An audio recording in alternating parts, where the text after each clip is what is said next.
So Daymare 1998 is more or less a reskinned version of Resident Evil 2 Reborn, the fan remake of Resident Evil 2. And the reason why I say that is because the same team that was working on Resident Evil 2 Reborn is now working on Daymare 1998. The developers claim that Daymare 1998 is a survival horror game that uses the over-the-shoulder third-person camera angle style. While I personally think that it's still possible to make a survival horror game in this particular style, I do think that given what we've seen within the trailer, it just kind of comes off as this game is more of a stealth action horror game rather than a true survival horror experience. Not because of the camera angle style, but just because of the way that it plays within this particular trailer. However, that said, I think there's more potential for this game as a new IP, mostly because some of the decisions made with Resident Evil 2 Reborn weren't the best, at least in my opinion. And I think Invader Studios has the benefit of having that former Capcom designer that worked on Resident Evil 0 and Code Veronica, so that way they can learn some tips and tricks from that particular Capcom employee while making this game.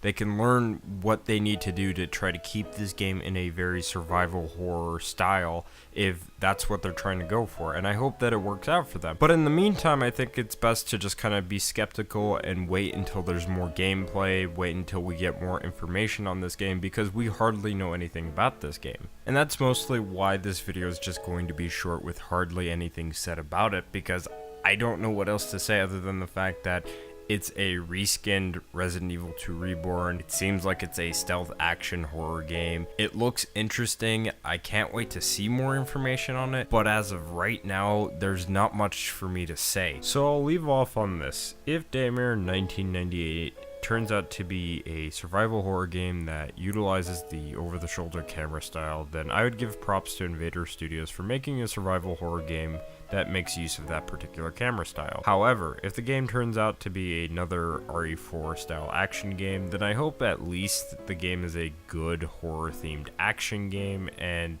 not a bad one. So here's to hoping that overall the game is good no matter what. And with that, I'd like to know what you guys think on Daymare 1998. Do you think it's going to be a true survival horror game, or do you think it's going to be a more stealth-based action game? Let me know down in the comments below, and if you don't already, you can follow me on Twitter and on Twitch, and I'll see you guys on the next one.